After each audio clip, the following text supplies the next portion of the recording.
Assalamualaikum warahmatullahi wabarakatuh.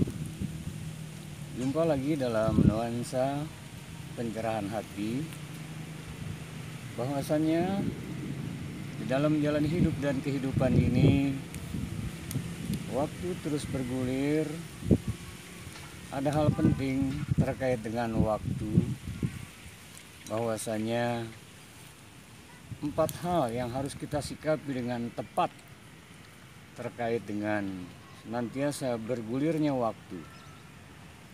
Yang pertama, waktu yang kita jalankan,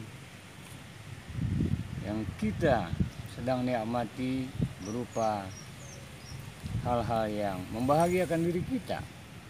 Dengan kata lain, waktu yang terisi dengan kenikmatan anugerah Allah Subhanahu wa taala. Yang kedua, ada waktu di mana terasa ada hal yang tidak cocok, musibah, petaka, hal-hal yang tidak mengenakan. Dan ada lagi waktu yang ketiga yang kita sedang jalankan, waktu dikala kita melaksanakan ibadah, taat pada Allah Subhanahu wa taala. Dan ada waktu saat kita melakukan hilaf salah alias melakukan dosa. Bagaimana menyikapinya? Yang pertama, waktu yang terkait dengan anugerah nikmat Allah senantiasa sebetulnya bukan hanya bilangan jam, menit, tiap detik berisi dengan anugerah nikmat Allah berupa jantung yang masih berdetak, mata yang masih menatap, telinga yang masih dapat mendengar, tangan yang masih bisa kita gerakkan, kita masih bisa meneguk air, menyuap nasi 24 jam. Bahkan ketika tidur pun sekalipun kita nyenyak tidur karena masih Allah berikan waktu bernapas dan anugerah tidur nyenyak. Sikapi dengan senantiasa memuji Allah, bukan hanya lisan, masukkan, rasakan ke dalam hati. Alhamdulillah ya Allah, Alhamdulillah, Alhamdulillah, Alhamdulillah, Alhamdulillah. Isi terus kenikmatan, kesehatan, keselamatan, kenyamanan lahir batin kita dengan Alhamdulillah. Yang kedua, waktu berjalan sering kita menghadapi hal-hal yang tidak mengenakan terkait keuangan, kesehatan, keharmonisan, dan persoalan apapun membuat kita tidak nyaman. Dua saja, sikapi dengan sabar, ridho. Sabar, ridho, terima. Pasti banyak hikmah di balik itu semua.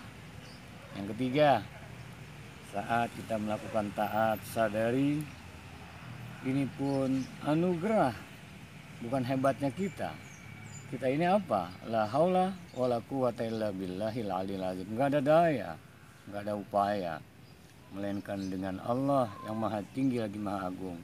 Ketika kita bisa taat, ibadah, sholat, bisa baca Quran, bisa zikir, masukkan ke dalam roh kalbu kita bahwa ini anugerahmu.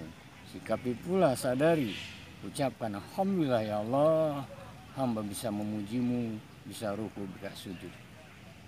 Dan yang keempat, kita gak luput hilaf salah, berbuat dosa lahir batin, segera sikapi dengan istighfar. Dengan demikian terisilah waktu-waktu kita dengan selalu mensyukuri Allah Subhanahu wa taala, bersikap sabar, ridho, dan anugerah yang Allah berikan pun kita syukuri. Senantiasa kita perbanyak istighfar atas silap dan salah, yang dengannya insya Allah hati tetap lapang dan Allah akan ridho saat kita menjalani hari-hari yang kita hadapi. Selalu lillah karena Allah, billah dengan Allah, billah di jalan yang Allah ridhoi. Semoga Allah rahmati berkahi ridhoi kita. Wallahul muwaffiq ila aqwamit thoriq. Wal afu minkum. Assalamualaikum warahmatullahi wabarakatuh.